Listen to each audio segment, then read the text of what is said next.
الحمد للہ رب العالمین والعاقبۃ للمتقین والصلاة والسلام علی سید المرسلین اما بعد قال اللہ تبارک و تعالی فی کلامہ المجید اعوذ باللہ من الشیطان الرجیم بسم اللہ الرحمن الرحیم ربنا لا تزغ قلوبنا بعد اذ ہدیتنا وہب لنا من لدنک رحمہ انک انت الوہاب وقال تعالی فی موضع آخر یرفع اللہ الذین آمنوا منکم والذین اوتوا العلم درجات صدق اللہ العظیم۔ محترم بزرگوں، عزیز ساتھیوں،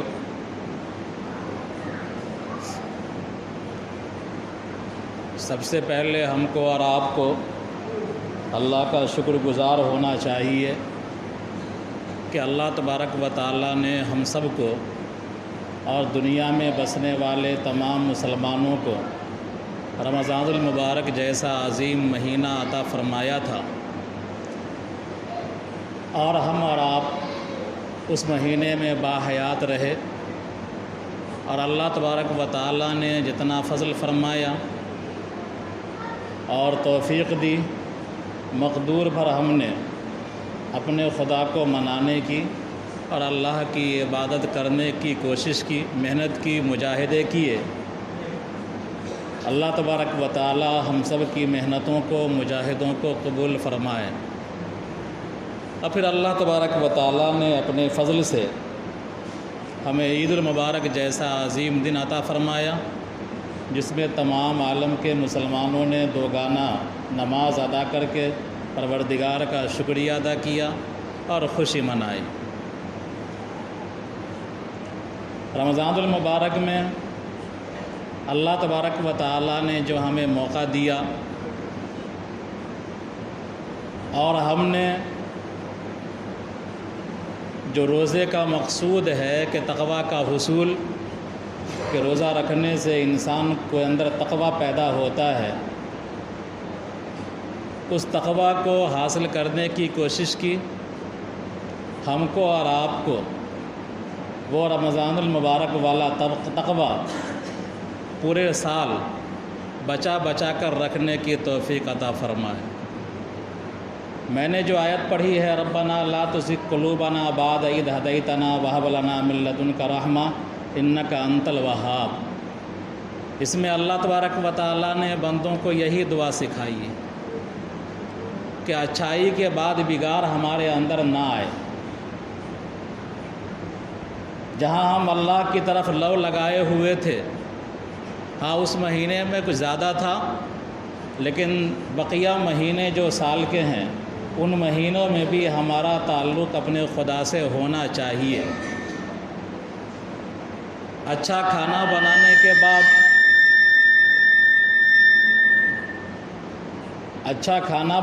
کے بعد کوئی آدمی اس میں کراسن تیل نہیں ڈالتا۔ اچھی عمارت بنانے کے بعد کوئی آدمی اپنی عمارت میں سوراخ نہیں کرتا۔ اچھے باغات لگانے کے بعد کوئی زہریلا مادہ اپنے باغات میں نہیں ڈالتا۔ اچھی کھیتیاں ہو جانے کے بعد کوئی آدمی اپنے کھیت پر وہ ایسا کیمیکل نہیں چھڑکتا جس سے ہمارا کھیت سوکھ جائے، ہریالی ختم ہو جائے۔ جب دنیا کے اندر ہم یہ کام نہیں کرتے ہیں اچھا کام کرنے کے بعد، تو رمضان المبارک میں جو ہم نے اچھا کام کیا تو ان اچھے کاموں کو بچا کر رکھنے کی بھی کوشش کرنا چاہیے۔ اللہ تعالیٰ نے یہی سکھایا، ربنا لا تزغ قلوبنا بعد اذ ہدیتنا وہب لنا من لدنک رحمہ، کہ اے ہمارے پروردگار، دعا ہے، بندے کو دعا کرنا چاہیے، اور ہم اور آپ مانگتے ہیں، ہر جمعہ کو تو مانگتے ہیں، بقیہ دنوں میں مانگے نہ مانگے، تو ربنا لا تزغ قلوبنا، کہ اے ہمارے پروردگار ہمارے دلوں کو ٹیڑھا نہ کر، بعد اذ ہدیتنا، بعد اس کے کہ آپ ہم کو ہدایت دے چکے، یعنی آپ نے ہم کو اسلام کی توفیق دی، ایمان کی توفیق دی، اطاعت کی توفیق دی، عبادات کی توفیق دی۔ آپ کے فضل سے میں مسلمان ہوا، ایمان لایا اور تیری عبادت کی، تو ان سب کرنے کے بعد ہمارے دلوں کو ٹیڑھا نہ کیجیے، یعنی ہدایت سے ہم کو واپس نہ موڑیے۔ راہ حق سے ہم کو نہ ہٹائیے، اسلام سے ہم کو نہ ہٹائیے، ہمارے دلوں کے اندر جو تقویٰ ہے اس تقویٰ سے ہم کو نہ ہٹائیے۔ وَهَبْ لَنَا مِن لَّدُنْكَ رَحْمَةً، اے ہمارے پروردگار اپنی طرف سے ہمیں رحمت عطا فرما۔ اِنَّكَ أَنتَ الْوَهَّابُ، آپ بہت زیادہ عطا کرنے والے ہیں۔ بہرحال یہ دعا مانگنا بھی چاہیے، اور اس دعا کے اندر سبق بھی ہے ہمارے لیے کہ جب دنیا کے اچھے کاموں کو ہم بگاڑتے نہیں ہیں تو اپنی عبادتوں کو ہم کیوں بگاڑیں، اپنے گھروں میں ہم سراغ کیوں کریں، اور ہم نے عبادتیں کتنی ہی کی ہیں کہ اپنی عبادتوں کو خراب کرنے کا ہم ذریعہ بن جائیں۔ یہ اچھا عمل نہیں ہے، اس سے بچنا چاہیے، اور یہ دعا ہمیشہ ساتھ مانگنا چاہیے، ساتھ رہنی چاہیے انسانوں کے لیے۔ بہرحال میں نے ایک آیت پڑھی ہے، یرفع اللہ الذین آمنوا منکم والذین اوتوا العلم درجات۔ یہ آپ جانتے ہیں کہ ہندوستان، بر صغیر، بلکہ پوری دنیا کے اندر ابھی جو ایام چل رہے ہیں یہ ایام دینی مدارس کے کھلنے کا ہے، اور اتفاق ایسا ہے کہ سرکاری اسکول بھی کبھی کھلنے کا وقت ہے، دونوں تقریباً ساتھ ساتھ چل رہا ہے۔ ہمارے نبی کی یہ خاصیت، اور میں نے پہلے بھی کہا کہ ہمارے وحی کا آغاز جہاں اقرا سے ہوتا ہے، پڑھنے لکھنے سے ہوتا ہے، وہاں ہمارے نبی کی یہ خصوصیت ہے کہ آپ صلی اللہ علیہ وسلم نے فرمایا انما بعثت معلما، کہ میں معلم بنا کر بھیجا گیا ہوں، میں استاذ بنا کر کے بھیجا گیا ہوں۔ تو جہاں نبی کریم صلی اللہ علیہ وسلم کی حیثیت استاذ کی ہے، وہیں جتنے صحابہ ہیں ان تمام کی حیثیت شاگرد کی ہے۔ تو گویا کہ ایک استاذ ہیں اور ان کے ہزاروں شاگرد ہیں، اور اللہ تبارک و تعالیٰ نے اپنا علم، جو اللہ تبارک و تعالیٰ کی صفت ہے، اس علم سے نبی کریم صلی اللہ علیہ وسلم کے سینے کو روشن کیا، اور آپ صلی اللہ علیہ وسلم نے اس علم کو دنیا کے اندر اپنے ہزاروں لاکھوں صحابہ کرام اور شاگردوں کے ذریعے اس علم کو پھیلایا۔ بہرحال آپ صلی اللہ علیہ وسلم جس معاشرے میں پیدا ہوئے تھے، مبعوث کیے گئے تھے، وہ معاشرہ انتہائی فساد زدہ تھا، تعفن زدہ تھا، اور کون سی اخلاقی برائیاں ان کے اندر نہیں تھی، ہر طرح کی برائیاں ان کے اندر موجود تھیں۔ خانہ کعبہ کا طواف بھی لوگ ننگے کیا کرتے تھے اور اس کو عبادت سمجھا کرتے تھے۔ ان کے جو پڑھا لکھا طبقہ ہوتا تھا تو ان کی پڑھائی کا اور ان کے علم کا معراج یہی تھا کہ وہ شعر و شاعری کرتے تھے، اور شعر و شاعری میں بھی وہ اشعار اچھے نہیں کہتے تھے، اخلاقی اشعار نہیں کہتے تھے۔ سبع معلقہ، یہ 7 عرب کے شعراء ہیں جو اس زمانے میں نبی کریم صلی اللہ علیہ وسلم کے زمانے اور آپ سے پہلے اس زمانے کے 7 بڑے شعراء تھے جو عرب کے مشہور شاعر تھے۔ تو ان کی کتاب ہے، اکٹھی ان کی شاعری کو جو جمع کیا گیا اس کا نام ہے سبع معلقہ۔ اس سبع معلقہ کے جو شعراء تھے، 7 شعراء اپنے اشعار کہا کرتے تھے، اور ان کے اشعار ہوا کرتے تھے صرف لڑکیوں کے تعلق سے، عورتوں کے تعلق سے، یا ایک قبیلہ دوسرے قبیلے کو جو گالی دیتا تھا ان گالیوں کے تعلق سے ان کے اشعار ہوا کرتے تھے، اور خانہ کعبہ کے اندر لٹکا دیا کرتے تھے کہ میرے شعر کا جواب کون دے گا۔ گویا کہ اکھاڑا بنا ہوا تھا خانہ کعبہ، اور اکھاڑا کیا تھا؟ شاعروں کا اکھاڑا بنا ہوا تھا، اور وہ بھی ایسے شاعروں کا کہ جو شاعر لڑکیوں کے لیے شعر کہتے تھے، جو شاعر قبیلوں کو گالی دینے کے لیے شعر کرتے تھے، ایک خاندان دوسرے خاندان کو گالی دینے کے لیے شعر کہتا تھا۔ تو اس طرح کے اشعار خانہ کعبہ پر لکھ کر کے لٹکایا جایا کرتے تھے۔ تو گویا کہ یہ ان کے اندر علم تھا تو اتنا ہی تھا، بقیہ تمام اخلاق سے لے کر اعمال سے لے کر سارے اعمال فاسد تھے۔ لیکن اللہ تبارک و تعالیٰ نے نبی کریم صلی اللہ علیہ وسلم کو اس معاشرے میں بھیجا، اور آپ صلی اللہ علیہ وسلم نے خدائی علم سے پوری دنیا کو منور کر دیا۔ تو آپ صلی اللہ علیہ وسلم کی حیثیت معلم کی تھی، اور تمام صحابہ کی حیثیت شاگرد کی ہی۔ اللہ تبارک و تعالیٰ نے فرمایا اس آیت کے اندر جو میں نے تلاوت کی ہے، یرفع اللہ الذین آمنوا منکم والذین اوتوا العلم درجات، کہ جو کوئی اللہ تبارک و تعالیٰ کے لیے علم حاصل کرتا ہے، قرآن کا علم حاصل کرتا ہے، حدیث کا علم حاصل کرتا ہے، فقہ کا علم حاصل کرتا ہے، شریعت کے مسائل کو سمجھتا ہے، تو ایسے لوگوں کو اللہ تبارک و تعالیٰ، ایمان بھی اس کے اندر ہے، تو ایسے لوگوں کو اللہ تبارک و تعالیٰ دنیا کے اندر تو نوازتے ہی ہیں کہ جہاں وارثین انبیاء کا خطاب ملتا ہے، وہیں اللہ تبارک و تعالیٰ نے فرمایا کہ آخرت کے اندر ان کو 1 درجہ 2 درجہ نہیں دیا جائے گا، بلکہ اللہ تبارک و تعالیٰ ان کے درجات کو بلند کرے گا۔ یعنی 1 درجہ 2 درجہ نہیں، جب اللہ تبارک و تعالیٰ جمع کا صیغہ استعمال کر لے، اور جمع کا صیغہ جو ہوتا ہے وہ 3 سے لے کر کئی تک ہوتا ہے، ہزاروں لاکھوں ہو سکتا ہے، تو اللہ تعالیٰ نے استعمال کیا ہے کہ ہم درجہ بلند نہیں کریں گے۔ درجہ کا مطلب ایک زینہ، اللہ تعالیٰ نے کہا ہم درجات بلند کریں گے۔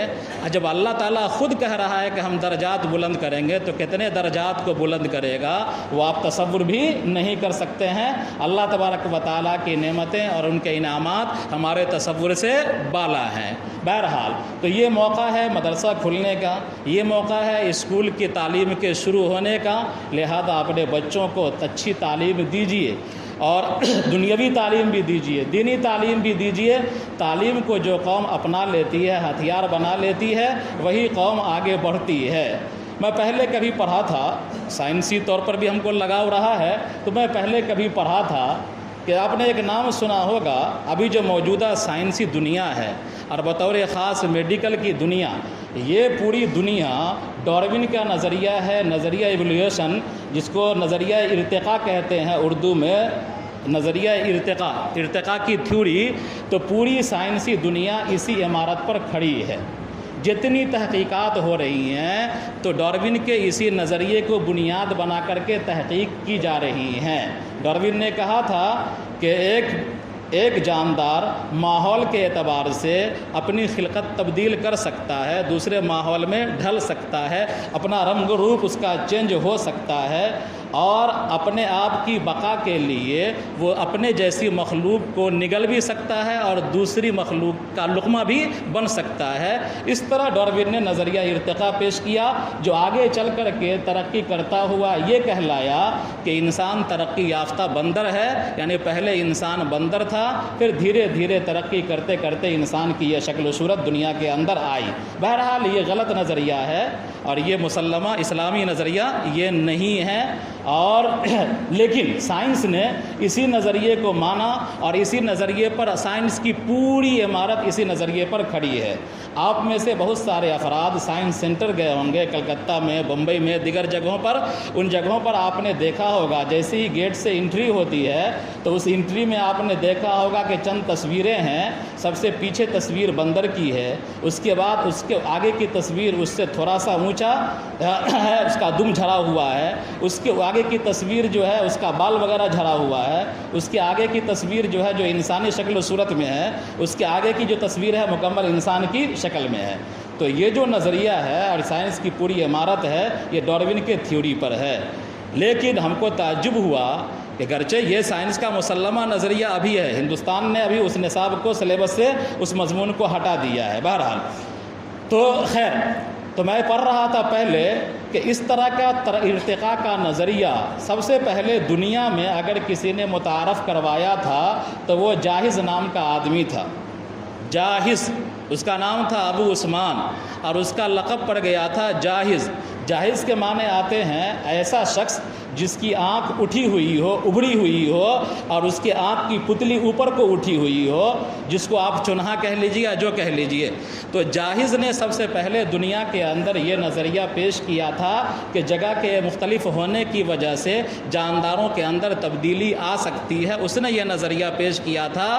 بی بی سی کی رپورٹ ہے، فروری کے مہینے میں بی بی سی نے یہ رپورٹ پیش کیا ہے کہ ڈارون کا نظریہ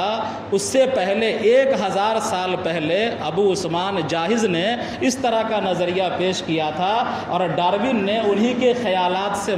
استفادہ کیا تھا۔ بہرحال تو کہنا یہ ہے کہ ہم اور آپ تعلیم کے میدان میں، جب اب وہ دور خلفائے بنو عباس کا دور تھا، اور بنو عباس کے دور میں پوری دنیا کے علوم و فنون کو بغداد کے اندر جمع کر لیا گیا تھا، اور میں بار بار کتنے اشعار آپ کو کہا ہوں اور کتنے مضامین میں نے آپ حضرات کے روبرو بیان کیا ہے ان علوم کے تعلق سے۔ بہرحال تو اس دنیا میں ہمارا جو دور عروج ہے، یعنی جو ہمارا سنہرا دور کہلاتا ہے امت مسلمہ کا، وہ سنہرا دور تعلیم سے لبریز ہے کہ جب ہمارے پاس قلم تھا، ہمارے پاس کتابیں تھیں اور ہمارے لیے اندر پڑھنے لکھنے کا ذوق شوق تھا، اور ایسا پڑھنے لکھنے کا ذوق شوق تھا کہ امام مسلم رحمۃ اللہ علیہ کے بارے میں آتا ہے اور مستند ہے کہ امام مسلم رحمۃ اللہ علیہ جس نے بخاری شریف کے بعد مسلم شریف جیسی کتاب لکھی ہے، ان کے پڑھنے لکھنے کا یہ عالم تھا کہ حدیث پڑھا رہے ہیں، پڑھ رہے ہیں اور ساتھ میں کچھ کھا رہے ہیں، کھاتے کھاتے پتہ بھی نہیں چلا کہ میں کیا کھا رہا ہوں، کتنا کھا رہا ہوں۔ انجیر کھا رہے تھے اور بدہضمی ہو گئی، اپھڑ گئے وہ اسی میں، اور حالانکہ وہ مطالعہ کر رہے تھے، حدیث پڑھ رہے تھے، پڑھا رہے تھے یا لکھ رہے تھے، لکھا رہے تھے اور حدیث کا مطالعہ کر رہے تھے یا تحقیق کر رہے تھے، اور ان کو یہ پتہ بھی نہیں چلا کہ میں کیا کھا رہا ہوں اور کتنا کھا رہا ہوں۔ حضرت امام فضائل اعمال جن کی لکھی کتاب ہے، تو ان کے بارے میں آپ نے سنا ہے کہ ان کے ابا نے ایک مرتبہ مطالعہ کر رہے تھے، پانی مانگ لیا، اور پانی جیسے ہی مانگا تو ان کے ابا نے ان کو مٹی کا تیل یا کوئی اور چیز، انڈی کا تیل دے دیا کہ جاؤ دے دو اس کو،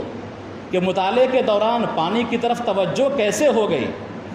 مطالعے کے دوران، کتاب کے اسٹڈی کے دوران پانی کی طرف توجہ کیسے ہوئی، پیاس کیسے اس کو لگی۔ اس کا مطلب ہے کہ من سے نہیں پڑھ رہا ہے، لہذا اس کو انڈی کا یا کسی چیز کا تیل دے دو۔ تیل دیا گیا، اس کی والدہ نے تیل دیا اور انہوں نے پانی سمجھ کر کے اس کو پی لیا، لیکن ان کے ابا حکیم تھے، فوراً ہی دوا دے دیا، ان کو یقین ہو گیا کہ میرا بیٹا پڑھ رہا ہے۔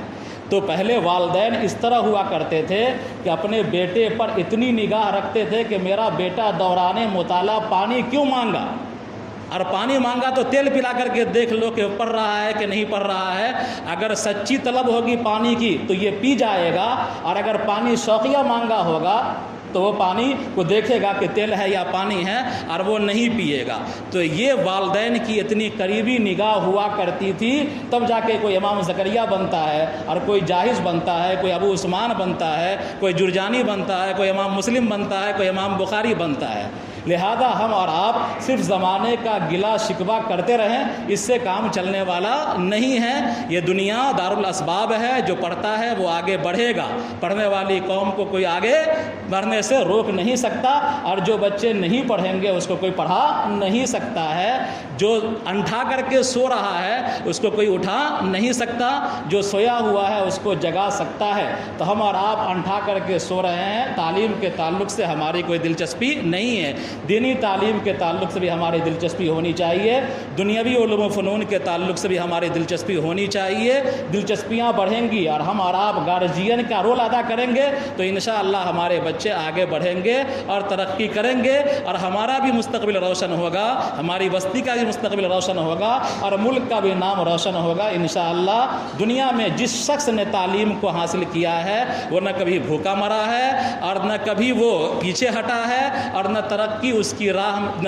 کی راہ میں کوئی اس کے حائل ہوا ہے۔ عبدالکلام کا نام آپ نے سنا ہے، راشٹرپتی تھے ہمارے ملک کے، کتنی غربت کی حالت تھی ان کی، اخبار بیچ کر کے انہوں نے علم حاصل کیا ہے، لیکن ایک وقت آیا کہ ان کے علم کی شہرت اتنی ہوئی کہ ہندوستان کی بھاجپا سرکار نے، جو مسلم اینٹی کہلاتی ہے، تو اس سرکار نے ان کو ہندوستان کا صدر جمہوریہ سب سے اونچا بڑا پد دیا۔ یہ ان کے علم اور ان کی قابلیت کا ڈنکا تھا جو جادو سر چڑھ کر بول رہا تھا۔ بہرحال تو آج بھی اس ملک میں جو کوئی تعلیم حاصل کرے گا اس کو آگے بڑھنے سے کوئی روک نہیں سکتا ہے، انشاءاللہ وہ آگے بڑھے گا۔ لہذا آپ حضرات عہد کریں کہ انشاءاللہ مدرسے کی بھی تعلیم کی شروعات ہو رہی ہے، اسکول کی بھی تعلیم کی شروعات ہو رہی ہے، اپنے بچوں کو 100% ہم تعلیم دلائیں گے انشاءاللہ، گرچہ بھوکے رہ جائیں گے، کھانا نہیں کھائیں گے، لیکن ہم پڑھائیں گے اور ہمارا بچہ بھی انشاءاللہ ہمارا نام روشن کرے گا۔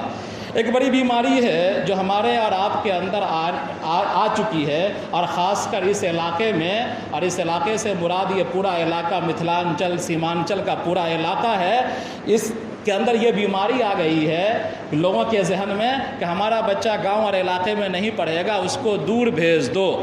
اور جتنا دور بھیج دیتے ہیں سمجھتے ہیں کہ ہمارا بچہ اتنا ہی پڑھے گا، حالانکہ وہ بچہ وہاں سے کوئی خاص پڑھ کر کے نہیں آتا ہے۔ آپ کے بچے آپ کے علاقے میں ہی پڑھ سکتے ہیں، آپ کے گاؤں میں ہی پڑھ سکتے ہیں، آپ ہی کے گاؤں میں بچے پڑھ کر کے جا رہے ہیں، مظاہر بھی جا رہے ہیں، دیوبند بھی جا رہے ہیں، آپ کے گاؤں میں ہی بچے پڑھ کر کے ایک سال میں 18 پارہ پڑھ کر کے حافظ بن رہے ہیں، آپ کے علاقے میں مدرسہ رحمانیہ ہے، بچے آج بھی پڑھ رہے ہیں الحمدللہ، 18 20 حافظ بن رہے ہیں، وہاں سے دیگر مدرسوں کے اندر پڑھ رہے ہیں۔ تو ایسا نہیں ہے کہ آپ کے علاقے میں تعلیم نہیں ہے، آپ پروپیگنڈے کے شکار ہو رہے ہیں کہ ہمارے علاقے میں تعلیم نہیں ہے۔ اگر تعلیم نہیں ہے تو 18 20 بچے وہاں کیسے حافظ بن رہے ہیں؟ ہمارے مدرسے میں 18 پارہ ایک سال میں کیسے بچہ پڑھ رہا ہے؟ 11ویں کے بچے جو جا رہے ہیں یہاں سے 4 پڑھ کر کیسے ان کا داخلہ ہو رہا ہے؟ تو یہ پروپیگنڈے کے آپ شکار ہیں، اس کو دور کیجئے۔ کل کا واقعہ ہے، امارت شریعہ کی رپورٹ آپ حضرات کے سامنے آئی ہوگی، جو حضرات موبائل چلاتے ہیں، واٹس ایپ وغیرہ چلاتے ہیں، تو وہاں کا بیان آپ نے دیکھا ہوگا کہ کل پرسوں کی خبر ہے کہ 35-40 بچے جو سیمانچل کے علاقے سے تھے، وہ گیا میں ان کے استاذ تھے، ان کے ساتھ 35-40 بچے جا رہے تھے حیدرآباد، اور داناپور ریلوے اسٹیشن پر جو چائلڈ کے لیے، بچوں کے لیے، بچوں کی حفاظت کے لیے جو تنظیمیں ہوتی ہیں اور جو جماعت ہوتی ہے، سرکاری عملہ ہوتا ہے، انہوں نے دیکھا کہ یہ بچے باہر جا رہے ہیں تو ان کو انسانی تسکری یعنی انسانی اسمگلر کا الزام لگا کر کے ان کے استاذ کو بھی اریسٹ کر لیا ہے اور تمام بچوں کو بھی اریسٹ کر لیا گیا ہے، اور کچھ بچوں کو چلڈرین ہوم میں بھیج دیا گیا ہے، کچھ بچوں کو کسٹڈی سینٹر میں عدالت کی تحویل میں دے دیا گیا ہے، استاد پر بھی کیس ہو گیا ہے۔ تو خدا کے واسطے اگر آپ کو اپنا بچہ عزیز ہے، بچوں کی تعلیم عزیز ہے، تو ایسے خطرات مول لینے سے بچیے۔ خدا نہ خواستہ اپنے بچوں کو تو ہم امید میں بھیج رہے ہیں کہ دور بھیج رہیں گے، ہمارا بچہ پڑھے گا، ایسا نہ ہو کہ ہمارا بچہ کسی اسٹیشن پر گرفتار ہو جائے اور ہم کو پریشانی جھیلنی پڑے، ہزاروں لاکھوں روپیہ ہمارا خرچ ہو جائے۔ ایک معاملے میں انسان پھنس جاتا ہے، زمین بک جاتی ہے، لاکھوں روپیہ خرچ ہو جاتا ہے، ہزاروں روپیہ برباد ہو جاتا ہے۔ تو امارت شریعہ کی بھی اپیل ہے، جو میں سنا رہا ہوں، کہہ رہا ہوں آپ حضرات سے، کہ اپنے بچوں کو زیادہ سے زیادہ علاقے میں ترجیح دیجیے۔ ہاں، جو بچے بڑے ہو جائیں گے، بالغ ہو جائیں گے، 15-16 سال 18 سال کے ہو جائیں گے، تو وہ بچے جہاں چاہیں گے جائیں گے، ورنہ کہیں بھی آپ کے بچوں کو کسی بھی اسٹیشن پر روک کر کے اور FIR کیا جا سکتا ہے۔ جو لے کے جا رہے ہیں ان پر FIR ہو سکتا ہے کہ یہ انسانی تسکری کر رہے ہیں، یعنی انسانی اسمگلر ہیں یہ، اور یا نہیں تو کم سے کم یہ بچوں کو کام کرانے کے لیے لے جا رہے ہیں، اور چھوٹے بچوں سے کام کرانا ہندوستان کے قانون کے اعتبار سے جرم ہے۔ لہذا ایسے بھی بچنا چاہیے کہ ہم چھوٹے چھوٹے بچوں کو جری کے کارخانے کے لیے، بیگ کے کارخانے کے لیے بھیج دیتے ہیں۔ 8 سال 10 سال کا بچہ ہو جاتا ہے، کبھی پکڑا جائے گا تو ہم چلے جائیں گے، بڑھ جائیں گے، اور پھر ہو سکتا ہے کہ بڑی پریشانی ہو جائے ان لوگوں کے ساتھ جو لے کر کے جاتے ہیں۔ لہذا کوشش کیجئے کہ اپنے علاقے کے مدرسوں میں بچوں کو پڑھائیے، اپنے گاؤں کے مدرسوں میں بچوں کو پڑھائیے۔ جب انشاءاللہ آپ کے بچے اس لائق ہو جائیں گے کہ وہ دیوبند جا سکے، ندوہ جا سکے، مظاہر جا سکے، دیگر اداروں میں جا سکے، تو انشاءاللہ آپ بے فکر ہو جائیں گے، آپ کے بچے پورے ہندوستان میں جہاں چاہیں گے پڑھیں گے۔ اللہ تبارک و تعالی ہم سب کو صحیح سمجھ عطا فرمائے۔ ربنا تقبل منا انک انت السمیع العلیم وتب علینا انک انت التواب الرحیم۔